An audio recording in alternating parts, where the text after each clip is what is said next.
Baik, pada chapter 5 dan 6 ini kita akan belajar tentang konsep pertama dari manajemen keuangan, yaitu tentang time value of money.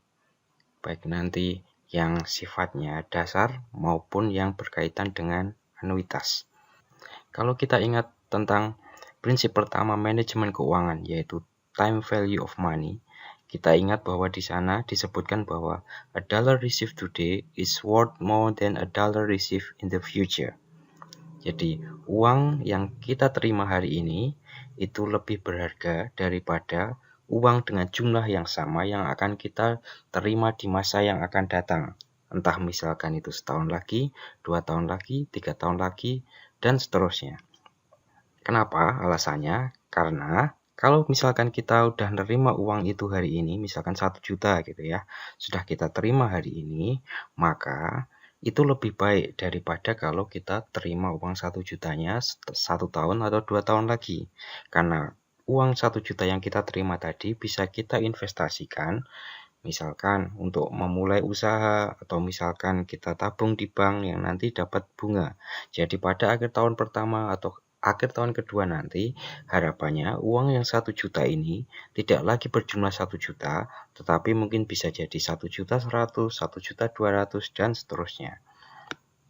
Nah, karena tadi terdapat perbedaan gitu ya, bahwa nilai rupiah yang ada saat ini, yang pada hari ini, itu lebih berharga daripada nilai rupiah yang sama di masa yang akan datang, maka di sini ada perbedaan waktu ya. Jadi misalkan 1 juta sekarang itu lebih berharga daripada 1 juta 2 tahun lagi. Nah, berarti 2 juta yang 2 tahun lagi tadi, 1 juta maaf, 1 juta yang 2 tahun lagi itu sebenarnya ketika kita nilai dengan nilai saat ini, ketika kita tarik gitu ya ke hari ini, itu harganya, itu nilainya tidak sebesar 1 juta, tetapi kurang dari 1 juta. Nah, oleh karena itu, nanti kita akan belajar bagaimana cara menghitung gitu ya, menghitung baik present value yang tadi, duit 1 juta yang kita terima 2 tahun lagi tadi, kalau kita tarik ke nilai sekarang itu kira-kira harga nilainya berapa, atau sebaliknya, kita ngitung future value. Jadi, yang 1 juta yang kita terima sekarang, itu kalau kita nilai di 2 tahun lagi itu dia akan bernilai berapa. Kalau kita bawa ke nilai pada 2 tahun lagi. Nah, ketika kita bicara tentang future value atau menaksir nilai masa depan dari uang 1 juta tadi, maka kita nanti akan juga belajar tentang bagaimana kalau uangnya ini misalkan tidak hanya 1 juta yang kita tabung hari ini, tetapi mungkin tiap tahunnya itu yang sifatnya annual gitu ya, kita nabung 1 juta, 1 juta, 1 juta gitu ya. Atau mungkin bulanan yang sifatnya non annual gitu ya. Misalkan satu bulannya itu 1 juta, 1 juta, 1 juta, 1 juta selama 2 tahun ke depan. Nah, itu nilai pas akhir tahun kedua nanti kira-kira berapa? Itu nanti kita akan menghitungnya dengan konsep anuitas. Nah, di anuitas sendiri nanti ada dua, yaitu annuity due sama ordinary annuity atau anuitas biasa. Anuitas biasa itu apa? Jadi ketika uang 1 juta tadi kita tabung pada akhir tahun. Jadi akhir tahun pertama, akhir tahun kedua seperti itu. Kalau annuity due, uang 1 jutanya tadi kita tabung di awal tahun. Jadi pada sekarang, di titik sekarang sama 1 tahun lagi. Jadi pas akhir tahun kedua kita tidak nabung lagi. Itu konsep annuity due. Pun begitu dengan present value nanti dibalik sebenarnya. Jadi membawa kembali dari nilai yang 1 juta yang kita terima, yang akan kita terima 2 tahun lagi tadi ke nilai sekarang gitu ya. Jadi nanti kalau itu single cash flow ada rumusnya sendiri. Kalau itu kita akan terimanya itu di akhir tahun pertama dan di akhir tahun kedua nanti kita pakai konsep annuity. Annuity-nya ada dua juga, annuity ordinary atau annuity due. Jadi ketika kita bicara tentang ordinary annuity atau anuitas biasa, maka investasinya dilakukan pada akhir tahun. kalau annuity due itu pada awal tahun. Kemudian juga terdapat kemungkinan bahwa uang yang akan kita terima atau yang akan kita terima, jadi yang 1 juta tadi itu tidak terbatas, jadi akan kita terima terus setiap tahun. Nah, bagaimana cara mempresent value-nya, membawanya ke nilai sekarang, gitu ya. Nah, itu kita pakai rumus perpetuitas. Baik, mungkin terdengar membingungkan, tapi saya kira ketika kita bahas satu persatu dari bab 5 nanti lanjut ke bab 6 akan jauh lebih mudah. Kita mulai ya untuk bab 5 terlebih dahulu tentang time value of money yang dasar. Jadi, pada bab 5 ini tujuan pembelajarannya kira-kira yang pertama diharapkan kita bisa membuat timeline. Gitu ya. Timeline aliran kas untuk mengorganisir analisis kita atas permasalahan yang melibatkan time value of money. Jadi dengan kita membuat timeline, kita akan lebih mudah untuk membayangkan kapan sih arus kasnya itu terjadi di masa yang akan datang, apakah tahunan ataukah bulanan gitu ya. Terus tingkat bunganya berapa, periodenya berapa lama. Selanjutnya, kita juga nanti diharapkan dapat memahami tentang compounding. Compounding itu bisa dibilang bunga majemuk gitu ya, bunga berbunga. Jadi kayak misalkan saya menabung di bank dengan tingkat bunga 5% yang tidak saya ambil selama 5 tahun gitu ya. Itu berarti nanti akan terus compounding uang yang saya tabung tadi. Tiap tahun akan mendapatkan bunga 5%, 5%, 5%, 5% dari pokok terakhir penghitungan dasar bunganya itu. Nah, kemudian kita juga diharapkan nanti dapat menghitung tentang future value, nilai masa depan dari aliran kas dengan 3 metode, yaitu dengan rumus matematika atau kemudian bisa juga pakai kalkulator keuangan, atau yang ketiga yang biasa kita gunakan di kantor pakai Excel. Nah, selanjutnya kalau tadi kita tahu bagaimana cara menghitung future value gitu ya. Nah, selanjutnya kita juga diharapkan mampu untuk menghitung present value dari cash flow di masa depan yang akan terjadi di masa depan. Nah, kita juga diharapkan dapat memahami konsep discounting. Discounting itu mendiskontokan atau membawa kembali nilai yang akan terjadi di masa depan ke nilai sekarang. Nanti juga sama, kita dalam menghitungnya bisa menggunakan formula matematik, bisa menggunakan kalkulator keuangan maupun Excel. Yang keempat, kita diharapkan dapat memahami bagaimana interest rate atau tingkat bunga yang stated gitu ya, yang tertera, dan mengetahui bagaimana cara membuatnya bisa diperbandingkan. Jadi kalau misalkan tingkat bunganya itu sekian dan di compounding dalam jangka waktu sekian, itu kalau di annualkan gitu ya, ditahunkan, kira-kira berapa sih tingkat bunga efektifnya ya? Nanti kita belajar, saya kira akan lebih mudah nanti ketika langsung ke ilustrasi. Nah, prinsip-prinsip yang diterapkan sebagaimana saya sebutkan tadi bahwa pada bab 5 ini kita fokus pada prinsip pertama tentang time value of money.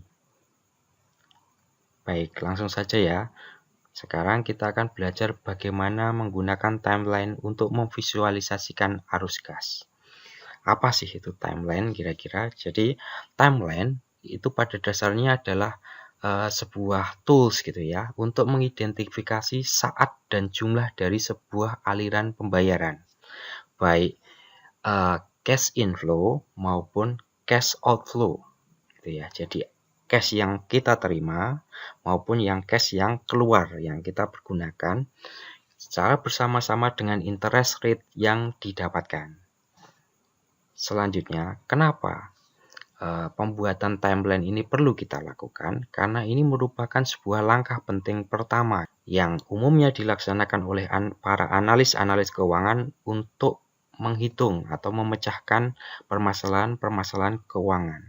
Selanjutnya, Sebuah timeline umumnya diekspresikan secara tahunan, tetapi dapat juga diekspresikan dalam bulanan, harian, atau unit satuan waktu. Jadi timeline nanti bisa kita buat tahunan, bulanan, atau harian, tapi secara umum tahunan.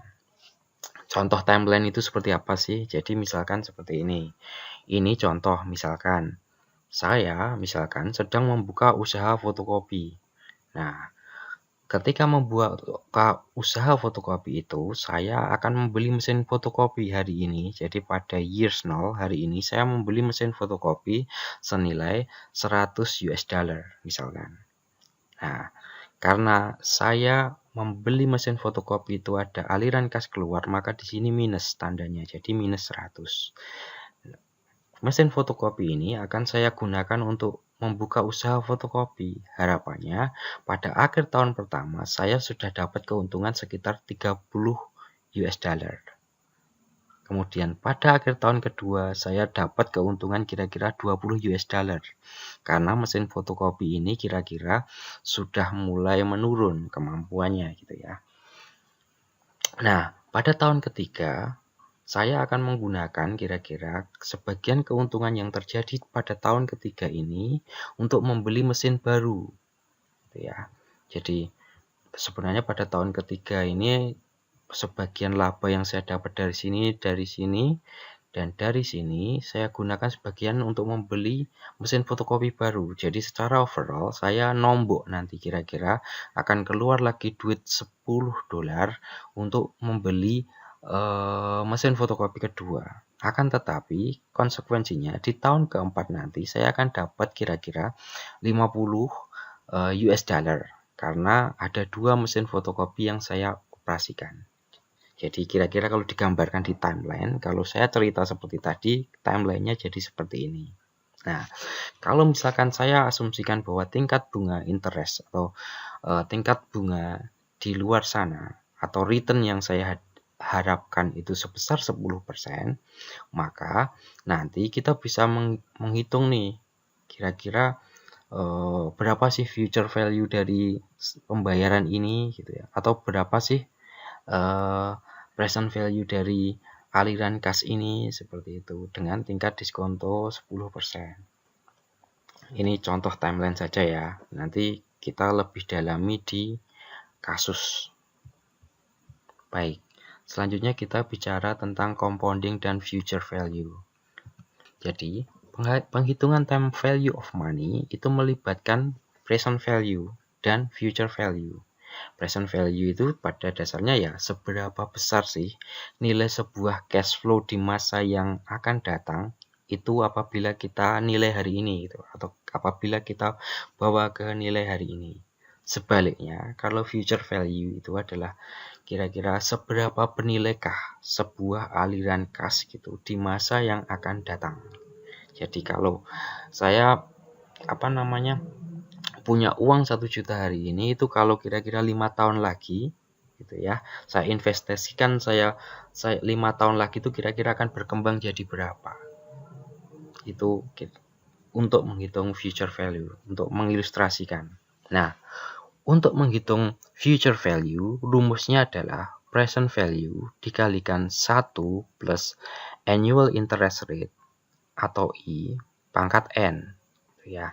Jadi, kira-kira kalau misalkan saya mempunyai uang 1 juta, saya taruh di bank gitu ya, saya tabung di bank dengan tingkat bunga 10%, selama 5 tahun, maka pada akhir tahun kelima nanti cara ngitungnya adalah 1 juta dikalikan 1 plus 10% pangkat 5.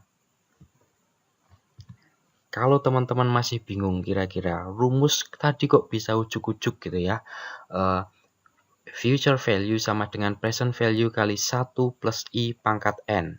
Dari mana sih sebenarnya rumus itu gitu ya. Nah, kita asumsikan gini, misal kita berinvestasi sebesar 100 US dollar pada tingkat return 10%. Artinya apa? Tiap tahun kita akan dapat return 10%. Berapakah uang investasi kita pada akhir tahun ketiga? Berapa kira-kira? Ayo, jangan lihat yang di bawah. Berapa kira-kira? Ada yang bilang bahwa akhir tahun ketiga nanti nilai investasi kita akan jadi 130 US dollar? Salah kalau seperti itu. Kenapa? Karena uang 100 ini kan kita taruh nih. Kita taruh pada akhir tahun pertama, nanti kan dia dapat bunga 10%. Ya kan? Nah, pada akhir tahun kedua nanti 10%-nya itu bukan dikalikan 100 yang di awal tahun tadi, tetapi dikalikan 110 yang nilai pada waktu akhir tahun pertama. Begitu seterusnya. Nah, kalau digambarkan kan gini misalkan. Jadi titik nol hari ini kita menginvestasikan uang 100 dolar. Setahun lagi atau akhir tahun pertama, maka yang akan kita dapatkan adalah 100 ditambahkan bunganya atau returnnya. Returnnya berapa? Ya 10% kan? 10% itu berapa? 100 dikalikan 10. Atau kalau saya singkatkan bisa nih, 100 dikalikan 1 plus 10%. Kan 100 dikalikan 1 itu kan sama dengan 100. 100 dikalikan 10% itu ya ini. Seperti itu ya, nggak ada yang bingung ya. Oke, pada akhir tahun kedua, basis kita adalah ini. Jadi uang di akhir tahun pertama ini akan jadi basis kita untuk perhitungan tahun kedua. Nah, ini tinggal kita kalikan. Tadi kan rumusnya ini nih. Jadi dikalikan 1 plus I-nya. Nah, di sini. Jadi dikalikan 1 plus 10%.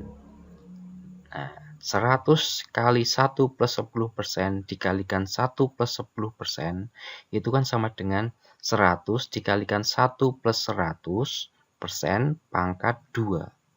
Karena ini dikalikan ini kan bisa jadi 1 plus 10% pangkat 2.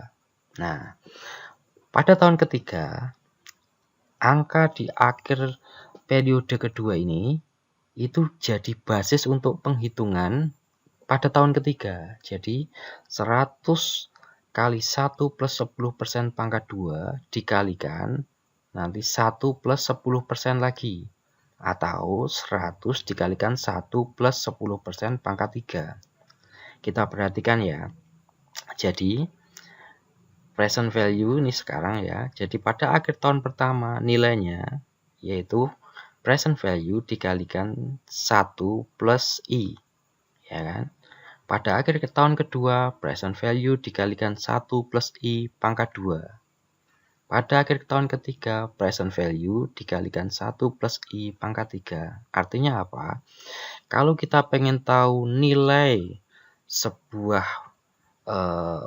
uang gitu ya, nilai masa depan dari sejumlah uang yang ada sekarang pada akhir tahun ke N pada tingkat return atau pada tingkat bunga I, maka rumusnya adalah present value dikalikan 1 plus I pangkat N. N-nya itu ya periode keberapanya itu. Jadi sebenarnya rumus ini itu rasionalisasinya atau didapatnya dari sini. Oke ya, jadi sudah paham ya kenapa rumusnya seperti itu.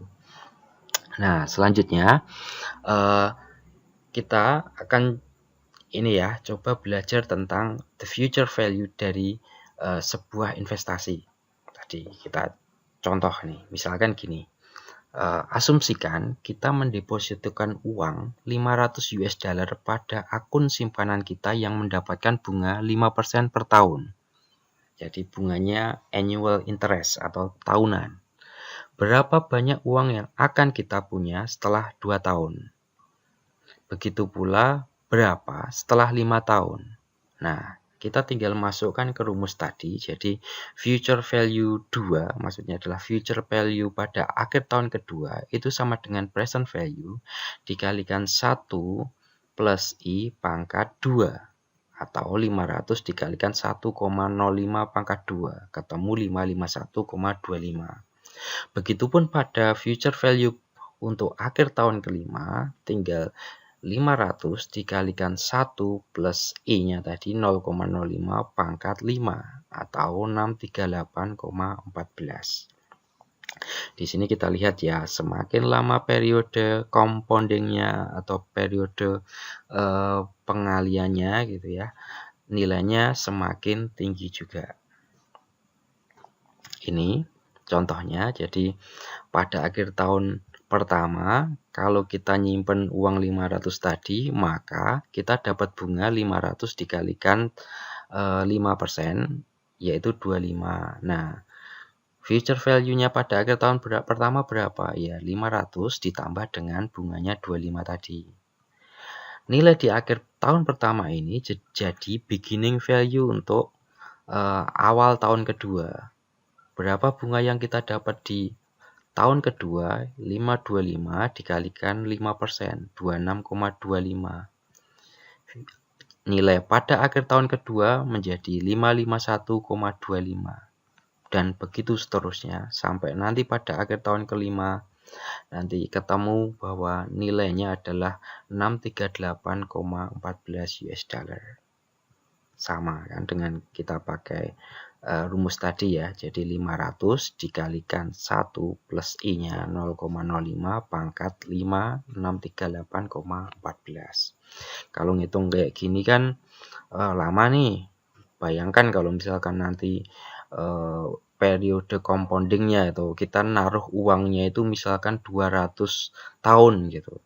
Mosok kita mau bikin tabel kayak gini sampai 200 kan nanti bisa-bisa selesainya 3 jam atau 2 jam.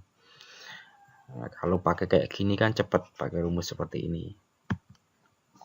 Nah, ini untuk menghitung interest earn-nya juga sama. Jadi interest earn pada intinya adalah beginning value dikalikan dengan interest rate tadi ya. Jadi beginning value tahun awal tahun untuk tahun pertama kan beginning value-nya ya nilai sekarangnya ya dikalikan bunga yang didapat berapa. Nah, ending value-nya nanti adalah beginning value ditambah dengan bunga yang kita dapatkan. Akhir tahun kedua ini jadi beginning value lagi untuk penghitungan bunga pada tahun kedua. Nanti nilai akhir tahun kedua merupakan penjumlahan dari saldo pada awal tahun kedua ditambah dengan bunga yang didapat selama tahun kedua, begitu seterusnya. Nah, ini kalau kita lihat gitu ya. Jadi, kalau kita punya uang 100 dolar yang kita tabungkan tapi tidak dapat bunga, misalkan kayak tabungan haji misalkan kan itu nggak ada bunganya ya. Kalau kita nabung untuk persiapan naik haji gitu ya, itu kan tidak ada bunganya. Berapakah nilainya 15 tahun lagi? Ya karena tidak ada bunga, nilainya ya nanti 100 terus, 100 US dollar terus. Bandingkan kalau misalkan uang 100 ini kita tabung pada tingkat bunga 8% per tahun selama 10 tahun, maka nilainya nanti jadi 215,89. Hasil dari mana? Jadi 100 dikalikan 1 plus 0,08 pangkat 10. Gitu ya. Nah, kalau akhir tahun ke-15 gimana ngitungnya? Ya 100 dikalikan 1 plus 0,08 pangkat 15. Ketemu 317,22. Jadi seperti ini kurvanya. Nah, kurva selanjutnya ini atau figur ini ingin menunjukkan bahwa compounding interest gitu ya. Compound interest atau bunga majemuk atau beberapa orang menyebutnya itu bunga berbunga itu sangat dahsyat sekali nilainya. Dalam artian kurvanya coba perhatikan di sini. Kalau kita menabung uang gitu ya kira-kira kalau dapat bunga atau dapat return 10% per tahun selama 25 tahun, maka pada tahun ke-25 kita nilai dari 100 ini akan menjadi 1083,47. Bagaimana kalau tingkat bunganya bukan 10% tapi 15%? Ternyata dalam 25 tahun nilainya bukan 1000 US dollar lagi tetapi 3291 US dollar. Bagaimana kalau tingkat bunganya itu 20%? Cuman beda 5% dari sebelumnya. Itu lebih dahsyat lagi. Jadi nilai pada akhir tahun ke-25 nanti menjadi 9.539,62. Hasil dari 100 dikalikan 1 plus 20% pangkat 25. Nah, bagaimana kalau misalkan tingkat bunga 20%, kita tunggu nih sampai akhir tahun ke-30. Lebih dahsyat lagi. Jadi kurvanya itu lebih ekstrim lagi. Future value-nya adalah 23.737,63. Jadi bunga berbunga itu memang dahsyat ya. Kenapa? Ya karena namanya bunga berbunga, berarti ketika bunga yang kita dapatkan di satu periode itu nanti jadi basis untuk penghitungan bunga periode berikutnya. Jadi terakumulasi. Jadi nanti kurvanya itu semakin tajam ke atas seperti ini. Nah, bagaimana kalau misalkan kita menerapkan compounding ini ke hal lain gitu ya, selain uang, selain misalkan kita nabung atau kita investasi gitu. Contoh misalkan sebuah perusahaan rental mobil saat ini menyewakan 8.000 mobil tiap tahunnya. Berapa banyak mobil yang akan perusahaan sewakan dalam 10 tahun? Jika permintaan sewa mobil, maaf ini mobil ya, bukan DVD, diharapkan meningkat sebesar 7% tiap tahunnya.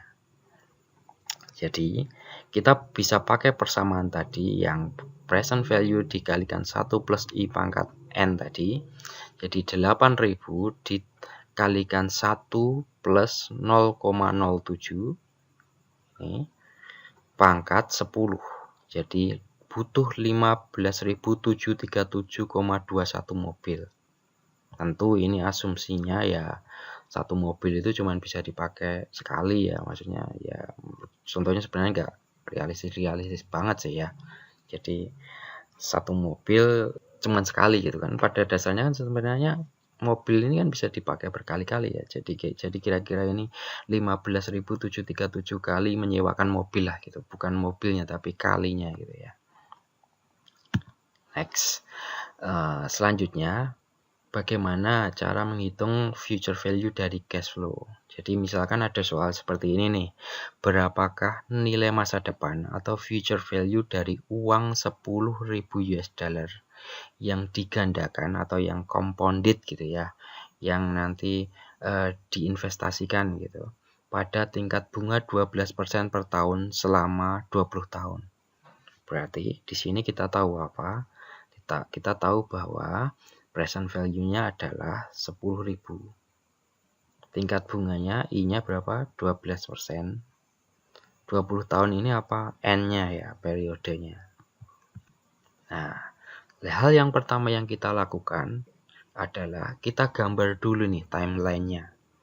Jadi pada tahun ke-0 kita ada 10.000. Ya, ada kas keluar, makanya ada minus di sini 10.000. Nah, pada akhir tahun ke-20 gitu ya. Kira-kira harganya itu berapa ya? Apa nilainya itu berapa di sini? Apabila dia compounded pada tingkat bunga 12% gitu ya. Jadi berapakah uang 10.000 ini dalam 20 tahun yang akan datang apabila kita dapat return 12%. Nah, kita kan bisa pakai tadi ya formulanya tadi yang future value sama dengan present value dikalikan 1 plus I pangkat N. Jadi tinggal dimasukkan 10.000 dikalikan 1 plus 0,12 pangkat 20 atau 96462,93 US dollar. Bagaimana kalau teman-teman misalkan punya kalkulator keuangan, financial calculator, nanti bisa dihitung, akan lebih mudah juga. Jadi N-nya 20, I bagi Y-nya itu 12%, present value-nya minus 10.000 ya. Minus itu artinya cash outflow gitu ya. Payment-nya 0. Payment ini maksudnya kalau pembayaran 10.000 ini dilakukan terus tiap akhir tahun atau awal tahun selama 20 periode. Kan ini bayarnya cuma sekali di awal saja. Jadi present value, PMT-nya 0. Future value-nya nanti akan sama, 96.462,93. Bagaimana kalau kita menggunakan Excel? Lebih mudah lagi, jadi teman-teman tinggal ketik nanti sama dengan, gitu ya, sama dengan, terus FV buka kurung, nanti akan ada instruksi di situ untuk mengisi rate, koma, n per itu n period, PMT itu payment, present value itu nilai sekarangnya.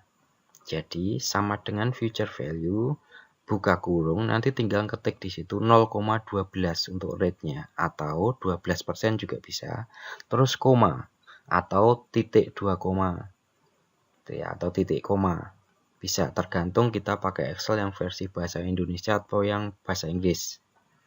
Nah, kalau ini bahasa Inggris misalkan koma 20, n periodnya kan tadi soalnya periode compoundingnya kan 20, paymentnya 0 karena kita cuma bayar sekali di awal aja yang 10.000 tadi. Present value-nya kita kasih minus di sini ya, minus 10.000. Ketemunya nanti akan sama 96462,93. Analisa kita apa? Jadi jika kita menginvestasikan 10.000 pada tingkat bunga 12%, jadi kita investasi sekali saja di awal tahun ini gitu ya, dengan pada tingkat bunga 12%, maka 20 tahun lagi itu nilainya uang kita yang 10.000 ini akan menjadi 96.462,93. Nah, bagaimana kalau misalkan periode compoundingnya itu, periode bunganya tadi, pengalian bunganya itu lebih pendek gitu ya, tidak tahunan tapi misalkan bulanan gitu ya. Kayak misalkan di bank-bank itu kan seringkali menawarkan tabungan atau simpanan yang memberikan bunga tiap bulan gitu ya. Atau ada yang harian mungkin bahkan, atau kuartalan. Nah, konsepnya apa? Ketika uang itu lebih sering atau lebih banyak periode compoundingnya atau lebih sering digandakan lah, lebih sering dikalikan gitu ya dengan tingkat bunganya, maka nanti interest income-nya akan lebih tinggi pula dan berujung pada future value yang lebih tinggi. Make sense ya? Jadi karena periode compoundingnya itu lebih sering, maka kan angkanya akan selalu naik terus nih. Jadi misalkan saya punya uang sekarang 10.000 gitu ya. Tingkat bunga misalkan 10% setahun. Kalau cuma setahun saja, periode compoundingnya sekali aja, jadi nanti 10.000 ditambah dengan bunganya 10%, berarti 1.000, jadinya 11.000. Tetapi kalau compoundingnya itu misalkan per bulan gitu ya, maka nanti hasilnya akan lebih, pasti akan lebih daripada 11.000. Pada akhir tahun pertama uang saya akan lebih dari 11.000. Nah, rumusnya apa? Sebenarnya hampir sama dengan rumus tadi, cuma dimodifikasi saja. Jadi future value sama dengan present value dikalikan 1 plus I dibagi dengan M pangkat M dikalikan N. Kalau tadi kan, kalau yang compoundingnya setahun sekali kan present value dikalikan 1 plus I pangkat N ya. Karena ini periode compoundingnya lebih sering gitu ya. Jadi I-nya dibagi dengan compounding periodnya. Dalam setahun ada berapa kali. Nah, tetapi nanti jumlah ininya, jumlah periodnya itu dikalikan dengan M-nya. Jadi I-nya dibagi dengan compounding period, jumlah tahunnya dikalikan dengan compounding periodnya. Ini tabel ini untuk menunjukkan bahwa ketika misalkan kita punya uang 100 gitu ya, 100 pada hari ini, kalau kita compoundingkan gitu, secara tahunan, semesteran, kuartalan, bulanan gitu ya, mingguan atau harian, itu akan seperti apa gitu ya. Kalau misalkan uang kita hari ini 100, tapi kita ini kan kita compoundedkan gitu ya, kita investasikan, tapi investasinya itu returnnya itu tahunan, setahun sekali, pada return 15%, maka pada akhir tahun pertama nanti akan jadi uang kita akan jadi 115. Tapi kalau tingkat bunga 15%, tapi compoundednya semesteran, maka akan lebih gede dia, 115,56. uang yang kita punya pada akhir tahun pertama. Bagaimana kalau harian? Dia nanti akan jadi 116,18 US dollar pada akhir tahun pertama. Jadi selisihnya kelihatan 1,18 US dollar. Jadi semakin sering dikomponditkan, maka nilainya akan semakin tinggi. Bagaimana kalau misalkan tidak setahun tapi 10 tahun gitu ya. 10 tahun dengan metode yang sama. Jadi kalau 10 tahun dengan annually gitu ya. Jadi nanti kan sama aja dengan 100 dikalikan 1 plus 15% pangkat 10. Itu akan ketemu dengan 404,56. Bagaimana kalau compoundednya daily? Jadi I-nya nanti dibagi lagi dengan periode compoundingnya gitu ya. Dan N-nya juga dikalikan periode compoundingnya. Maka nanti jumlahnya menjadi 448,03. Lihat selisihnya, lumayan 43,47 US dollar. Tabel ini pada intinya ingin menunjukkan bahwa pada tingkat bunga berapapun gitu ya, atau pada periode seperti apapun, kalau nanti compoundednya itu lebih sering, maka uang yang akan kita dapatkan di akhir periode itu akan lebih tinggi. Tadi kesimpulannya, jadi kalau shorter compounding period menghantarkan pada higher future values. Jadi semakin pendek compounding period dalam artian lebih sering dicompoundingkan, itu akan menghantarkan pada nilai future value yang lebih tinggi. Misal, jika kita menginvestasikan uang $100 pada tingkat bunga 15% untuk jangka waktu 1 tahun dan investasinya dikompondingkan harian, bukan tahunan, maka kita akan mendapatkan uang 1,18 US dollar lebih banyak. Atau selisih tadi ya, dari selisih ini dan ini. Bagaimana kalau periode compoundingnya diperpanjang menjadi 10 tahun? Jadi nanti selisihnya adalah 43,47 antara ini dengan ini. Saya kira jelas. Nah, selanjutnya bagaimana kalau kita menghitung future value menggunakan periode compounding selain tahunan? Kita contoh ya, kita hitung kira-kira seperti apa. Jika kita mendepositokan uang 50.000 US dollar pada sebuah akun yang membayar annual interest rate 10% yang digandakan bulanan, berapakah uang di akun kita dalam 10 tahun? Jadi di sini kita tahu ya, present value-nya berapa? 50.000. Annual interest rate-nya berarti I-nya 10%. Compounded bulanan berarti M-nya berapa? 12. Nah, di akun kita nanti dalam 10 tahun, berarti N-nya 10. Itu ya. Pertama kita gambar dulu nih. Jadi, karena tadi 10 tahun, tapi compounded-nya monthly, jadi nanti sebenarnya adalah pada ini, N ke 120, gitu ya. Atau pada periode ke 120, maaf bukan N gitu. Jadi 12 dikalikan 10. I-nya 10%, cash flow-nya 50.000. Ini karena cash outflow jadi minus. Nah, kita tentukan solution strateginya. Jadi sebagaimana yang saya sebutkan tadi, kita pada kasus ini berusaha untuk menentukan future value dari 50.000. Kemudian karena tingkat bunganya tadi compounded monthly, kita akan menggunakan persamaan yang I-nya dibagi M, N-nya dikali M tadi ya. Nah, kalau kita pecahkan pakai formula matematis, berarti kan tadi 50.000 dikalikan 1 plus I-nya 10% dibagi 12 bulan, pangkatnya 10 dikalikan 12. Ketemu 135.352,07. Kalau pakai kalkulator keuangan tinggal dimasukkan sama N-nya 120, I bagi Y-nya 0,833%, present value-nya minus 50.000, payment-nya 0. Future value sama dengan 135.352.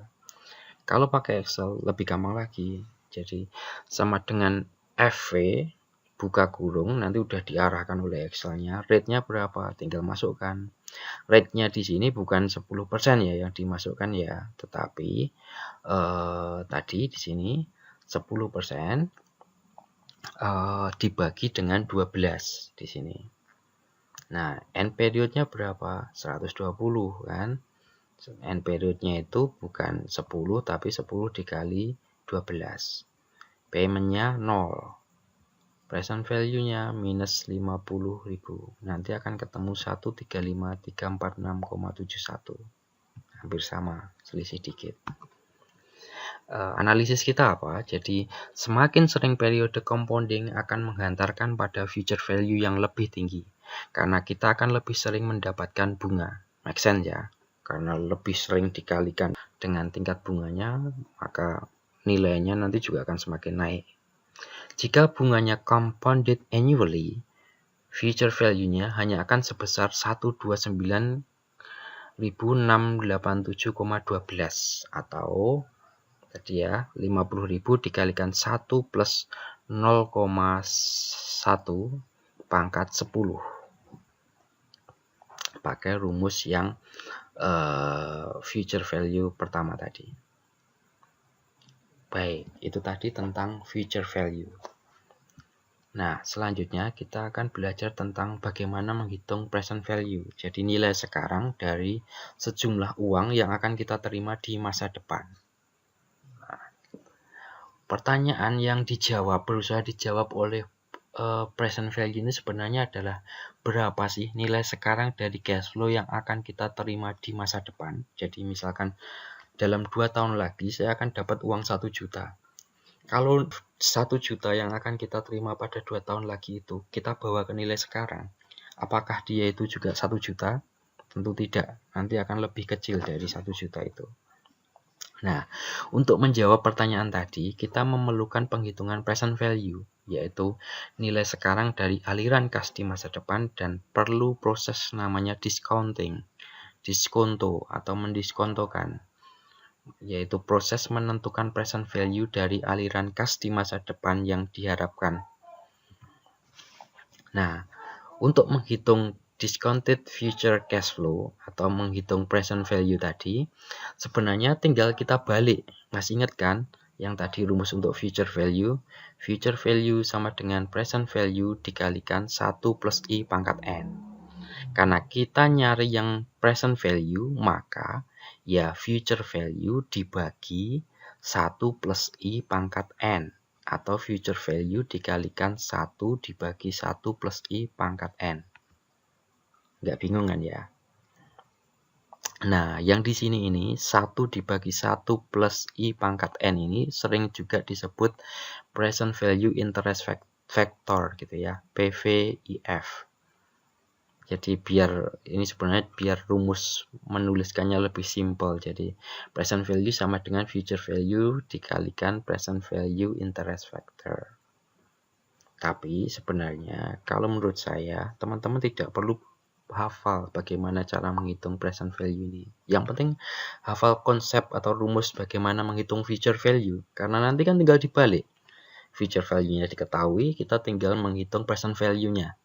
Jadi tidak ada masalah di sini. Nah, ini adalah contoh kira-kira ya. Jadi berapa sih dari present value dari uang 100 US dollar yang dikompondetkan pada tingkat bunga dan periode waktu yang berbeda gitu ya. Jadi misalkan kalau uang 100.000 itu akan kita terima pada jangka waktu 10 tahun lagi dan didiskontokan pada tingkat bunga 10%, maka nilai sekarangnya itu sebenarnya cuma 38,55. Bagaimana kalau misalkan uang tadi akan kita terima, duit 100 tadi tidak kita terima dalam jangka waktu 10 tahun lagi, tetapi dalam jangka waktu 5 tahun lagi. Maka nilai sekarang dari uang 100 yang akan kita terima pada 5 tahun lagi itu adalah 62,09. Jadi lebih gede ya, karena kita nerimanya kan dalam jangka waktu 5 tahun lagi, bukan dalam jangka waktu 3 tahun lagi. Artinya apa? Semakin lama gitu ya, semakin lama waktu atau periode kita akan menerima uang tersebut di masa akan datang, maka nilai sekarangnya itu akan semakin kecil. Next, contoh kasus. Jadi kita kira-kira belajar bagaimana cara menghitung present value dari future cash flow. Contoh, berapakah present value dari uang 100.000 US dollar yang akan kita terima dalam waktu 25 tahun dengan tingkat diskonto atau diskon rate 5%. Di sini berarti kita tahu apa? Future value 100.000. N-nya 25, kemudian I-nya ada 5%. Kita gambar dulu ya. Jadi berapa sih nilai sekarang atau hari ini dari uang 100.000 yang akan kita terima pada periode 25 tahun lagi pada tingkat bunga 5%. Jadi kita gambar timeline-nya untuk memudahkan kita memvisualisasikan.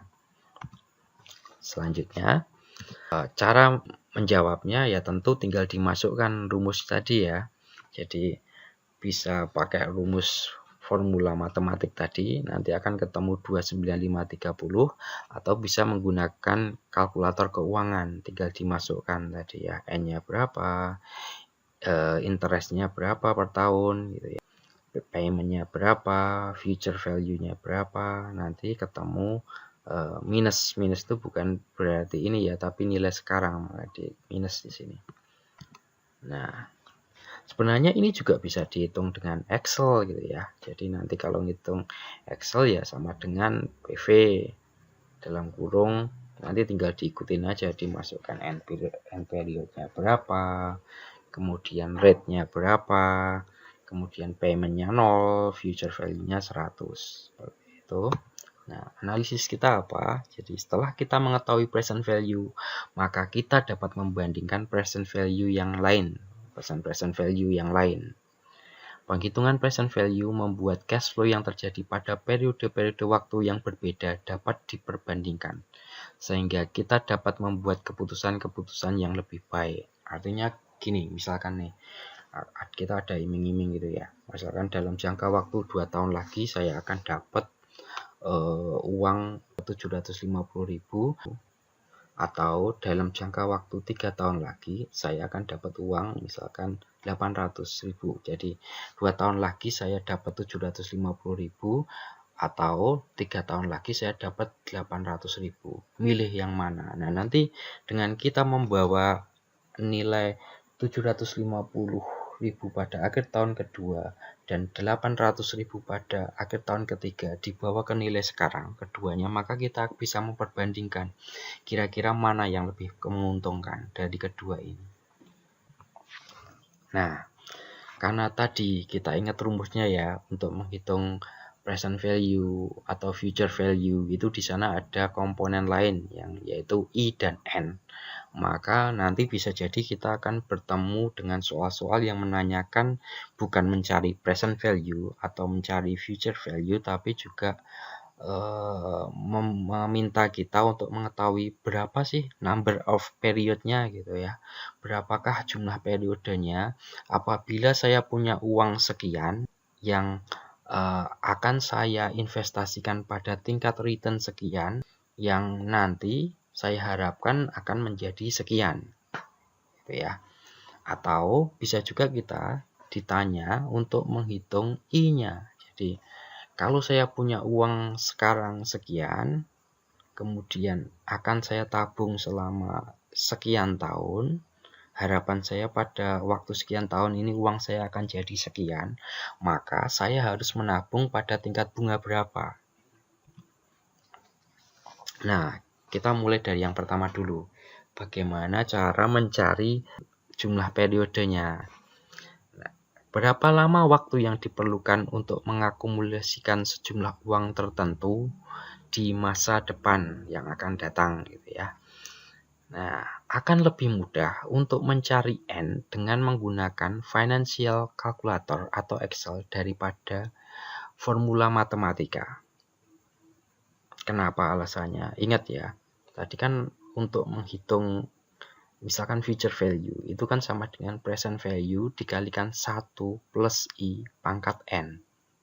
Nah, kalau nanti kita masukkan present value-nya ketahuan, future value-nya ketahuan, I-nya ketahuan, nyari N-nya itu lebih susah. Kenapa? Karena N-nya itu posisinya kan di pangkatnya ya, di pangkatnya. Jadi nanti mungkin akan ke arah trial and error atau mungkin pakai interpolasi. Nah, kemudian kita kenal juga istilah namanya Rule of 72. Jadi peraturan 72. Aturan ini pada dasarnya hanya bisa dipakai gitu ya. Jadi rumus ini hanya bisa dipakai apabila kita ingin mengetahui gitu ya, berapakah waktu yang diperlukan agar investasi kita menjadi double gitu dari jumlah nilai sekarang. Jadi kalau saya punya uang 10 juta yang akan saya investasikan pada tingkat bunga 10%, berapakah waktu yang saya butuhkan agar uang 10 juta tadi gitu ya menjadi 20 juta. Nah, nanti bisa pakai rumus ini. N-nya sama dengan 72 dibagi interest rate. Jadi misal kita dapat annual return 9%, maka butuh waktu 8 tahun. Jadi 72 dibagi 9 untuk menggandakan double nilai investasi tersebut. Jadi yang sebagaimana yang saya bilang tadi ya, kalau kita punya uang 10 juta, terus kita investasikan dengan return 9% per bulan, per tahun. Jadi terus nanti tiap tahun kita dapat return 9% dari 10 juta tadi. Maka pada akhir tahun ke-8 uang tadi akan menjadi 20 juta. Kita bisa pakai aturan N ini sama dengan 72 dibagi interest rate. Tetapi sekali lagi saya tekankan, rule of 72 atau peraturan 72 ini hanya berlaku apabila kita pengen tahu berapa sih periode jumlah tahun yang dibutuhkan untuk menggandakan nilai investasi kita gitu ya. Jadi menggandakan tuh maksudnya ya kalau dari 1 jadi 2, dari 2 jadi 4, dari 10 jadi 20, dan seterusnya. Nah, kita sekarang belajar bagaimana cara mencari number of period ya, mencari N-nya. Jadi misalkan ada kasus seperti ini. Berapa tahunkah waktu yang diperlukan agar uang 10.000 dapat berkembang menjadi 200.000 dengan tingkat bunga atau compound growth rate 15%? Di sini, ingat dari 10.000 menjadi 200.000. Ini tidak bisa pakai rumus 72 tadi ya, rule of 70 itu tadi ya. Karena kalau rule of 70 itu hanya bisa dipakai ketika kita pengen dari 10.000 menjadi 20.000. Jadi kita pakai rumus biasa di mana present value-nya adalah 10.000, future value 200.000 dengan I 15%. Kita gambar dulu seperti biasa. Untuk gambarnya, dan yang kita cari adalah N-nya ya. Nah, kalau kita pakai financial calculator nanti tinggal dimasukkan interest per year-nya 15, payment-nya 0, present value-nya 10.000 gitu ya, minus sama future value-nya 200.000, ketemu 21,4 tahun. Kalau kita pakai Excel nanti sama dengan N per. Jadi N per itu maksudnya N period. N per buka kurung nanti diminta masukkan rate-nya 0,15 atau 15% bisa. Payment-nya berapa? 0 karena kita membayar ini 10.000 ini cuma sekali di depan. Jadi enggak tiap tahun. Present value-nya minus 10.000 minus karena present value dikasih tanda minus. Future value-nya 200.000. Ketemunya 21,4 tahun. Analisis kita apa? Jadi diperlukan 21,4 tahun agar uang 10.000 tadi dapat berkembang menjadi 200.000 pada tingkat bunga tahunan 15%. Baik, itu kalau mencari N per-nya ya. bagaimana kalau mencari interest rate-nya? Berapakah interest rate yang akan membuat investasi kita tumbuh menjadi sebuah nilai yang diinginkan di masa depan? Mencari I kita ya. Nah, kita untuk mencari I, kita bisa pakai nih persamaan matematik, kalkulator, ataupun Excel spreadsheet. Kalau di sini tadi pas nyari N, itu ya, kita kan tidak pakai nih, agak susah kita kalau mau memakai formula matematika. Karena nyari N itu agak susah ya, kalau pakai formula matematika. Tapi kalau untuk mencari I, ini lebih mudah. Jadi kita bisa pakai 3 metode. Contohnya, misalkan, pada tingkat bunga berapakah uang 50.000 agar tumbuh menjadi 1 juta dalam 30 tahun? Berarti present value-nya 50.000, kemudian future value 1 juta, N-nya 30. Gambar seperti biasa, cuman yang ditanyakan adalah I-nya. Lanjutkan. Kemudian kalau kita pakai formula matematik, nanti tinggal dimasukkan saja. Ke persamaan biasa akan ketemu nanti 10,5%. Kalau pakai Excel nanti sama dengan rate gitu ya, rate tingkat bunga, karena kita yang cari kan rate. Kan kalau kita nyari present value sama dengan PV, kalau nyari future value sama dengan FV, kalau mencari periode sama dengan N per ya. Kalau mencari tingkat bunga sama dengan rate, buka kurung, N per-nya berapa tadi? 30 ya. Payment-nya 0, present value minus 50.000, future value-nya 1 juta. Nanti akan sama, ketemunya 10,5%. Nah, artinya apa? Kita membutuhkan annual interest rate sebesar 10,5% selama 30 tahun untuk meningkatkan nilai investasi kita dari 50.000 menjadi 1 juta. Baik, itu untuk menghitung future value dan present value dari single cash flow ya. Jadi dari satu nilai yang ada di hari ini atau satu nilai yang ada di masa depan. Selanjutnya, kita juga belajar tentang bagaimana sih cara membuat interest rate itu agar dapat diperbandingkan gitu ya. Jadi kita kenal ada annual percentage rate. Apa sih annual percentage rate itu? Jadi dia mengindikasikan tingkat bunga yang dibayarkan atau didapatkan dalam 1 tahun tanpa compounding. Jadi kalau misalkan tadi kita punya uang 1 juta dan itu dicompoundingkan setahun sekali dengan tingkat bunga 10%, maka annual percentage rate-nya ya 10% itu sendiri. APR atau annual percentage rate yang 10% tadi juga dikenal dengan istilah nominal interest rate atau quote interest rate. Nah, bagaimana cara menghitung EAR atau effective annual rate? Nah, terkadang gitu ya, kita tidak dapat membandingkan dua pinjaman berdasarkan APR. Kenapa? Karena bisa jadi kedua pinjaman tadi tidak memiliki periode compounding yang sama. Jadi misalkan tadi pinjamannya itu tingkat bunganya 10%, satunya lagi tingkat bunganya 12%, tetapi yang satunya itu compounded monthly, yang satunya compounded annually. Nah, untuk membandingkannya itu susah.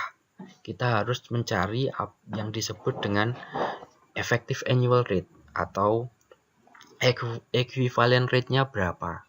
Nah, rumus untuk menghitung effective annual rate atau EAR itu apa sih? Jadi 1 plus annual percentage rates itu ya dibagi dengan M, compounding periodnya, pangkat M minus 1.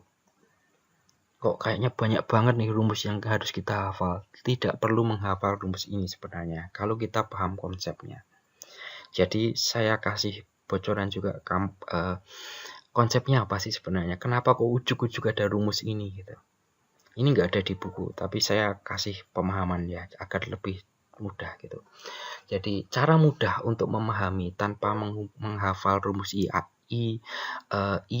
tadi adalah jadi gini.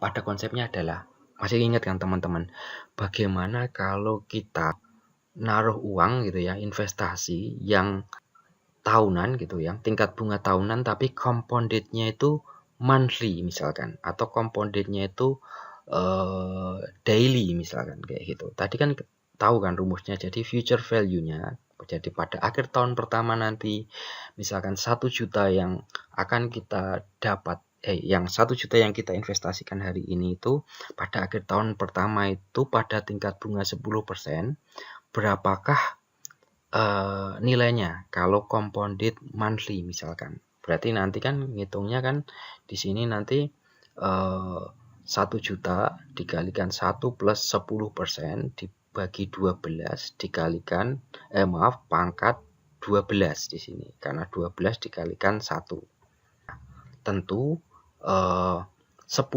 tadi karena compounded monthly gitu ya. Apakah sebenarnya 10% itu akan sama kalau dia compounded-nya annually? Tentu tidak sama. Karena kenapa? Kalau compounded annually, maka dia cuma sekali saja dikalikannya. Jadi rumusnya kan cuma present value 1 juta dikalikan 1 plus I pangkat atau 1 plus 10% pangkat N-nya. N-nya adalah 1. Jadi pada intinya adalah kalau ada pertanyaan nih, duit 1 juta tadi dengan tingkat bunga 10% yang compounded monthly tadi gitu ya, selama 1 tahun itu sebenarnya kalau kita konversi ke tingkat bunga tahunan apakah sama 10%? Tentu tidak. Tentu nanti ekuivalennya itu akan lebih dari 10% gitu ya. Jadi nanti persamaannya adalah bagaimana agar angka di sini, hasil perhitungan di sini itu sama dengan hasil perhitungan di sini. Jadi present value dikalikan 1 plus I ini, I quoted yang 10% tadi yang dinyatakan, yang stated gitu ya, dibagi dengan M pangkat M kali N sama dengan present value dikalikan 1 plus I pangkat N. Nah, kita nanti tinggal ganti I-nya di sini adalah sebenarnya effective annual rate dari sini gitu ya. IR kita masukkan ke sini, terus kita coret present value, kita coret present value, kita coret, ketemunya persamaan yang ini. Kemudian karena kita tahu tadi ya, itu cuma 1 tahun gitu ya, N-nya 1, maka nanti ini kan 1, di sini 1, berarti tinggal 1 plus I quoted bagi M pangkat M sama dengan 1 plus IR. IR sama dengan ini dikurangi dengan 1. Sama kan dengan rumus tadi. Jadi tidak perlu menghafal rumus ini ketika kita ditanya untuk berapakah efektif annual rate dari tingkat bunga 10% yang compounded monthly gitu ya. Tinggal masukkan ke sini aja, ke persamaan ini. Jadi present value-nya kan sama nih, coret. Itu kan 10% di sini. Compounded monthly berarti di sini 12, di sininya 12. Nah, tinggal IR-nya masukkan ke sini, ketemu. Yang penting kita paham rumus basicnya ini, dan saya yakin teman-teman paham gitu ya. Nih contoh, berapakah IAR gitu ya dari quoted atau stated rate 13% yang digandakan tiap bulan. Jadi misalkan dalam tingkat bunga tahunannya itu 13% yang digandakan tiap bulan. Itu kalau dikonversi ke annual percentage rate itu misalkan dikonversi dalam tingkat bunga yang hanya dapat sekali setahun itu berapa? Berapakah tingkat bunga efektif tahunannya gitu ya. Nah, kita tinggal bisa masukkan ke rumus yang ini tadi, yang rumus yang diberikan oleh buku tadi, atau pakai pemahaman yang saya kasih tadi. Jadi present value dikalikan 1 plus I bagi M pangkat M kali N sama dengan present value kali ini, dicoret otomatis present value-nya, dikalikan 1 kali 1 gitu ya. Nanti tinggal diikuti, IR-nya nanti bakal ketemunya sama, 13,8%. Artinya apa? Jadi terdapat perbedaan yang signifikan antara APR dan IR. Jadi 13% dan 13,8%. Jadi kalau compounded monthly, jadi tingkat bunga 13% compounded monthly itu setara sama dengan kalau 13,8% tapi compoundednya nggak monthly tapi annually gitu. Atau gini, jika interest rate-nya tidak compounded annually, kita harus menghitung IR untuk menentukan bunga aktual yang didapatkan dari sebuah investasi atau yang dibayarkan atas sebuah pinjaman. Gitu ya. Jadi pada intinya sekali lagi saya terangkan, maksud dari IER ini adalah bagaimana kalau ada penghitungan bahwa tingkat bunganya itu compoundednya tidak annually gitu ya. Kalau kita bawa ke tingkat bunga yang annually itu kira-kira tingkat bunga efektifnya berapa. Nah, ada kasus-kasus juga. Jadi misalkan untuk continuous compounding gitu ya, atau yang kasus ekstrim gitu ya. Karena jadi misalkan M-nya itu meningkat, maka IR-nya meningkat juga. Jadi ketika interval waktu compoundingnya tadi sangat dekat sekali gitu ya, jadi infinite gitu ya, tidak kira-kira tidak terbatas gitu ya. Itu ada rumus persamaan matematikanya, jadi IR itu sama dengan E atau E pangkat quoted rate minus 1, di mana I-nya atau E-nya ini adalah 2,71828. Contohnya apa? Jadi berapakah IER dari credit card dengan continuous compounding jika APR-nya 18%. Jadi tinggal dimasukkan tadi 2,71828 dipangkatkan 18 minus 1. Jadi itu setara dengan 19,72% gitu ya. Ini cuma nice to know aja. Saya kira ini pada dunia nyata tidak terlalu praktis lah untuk yang ini. Cuman ini kalau kasus ekstrim aja, kalau compoundednya itu sering banget gitu ya, tidak terbatas gitu, kira-kira apa sih? Nah, ini ada rumusnya, yaitu 2,71828 pangkat quoted rate minus 1. Baik, saya kira itu untuk permasalahan chapter 5. Kita lanjut ke chapter 6.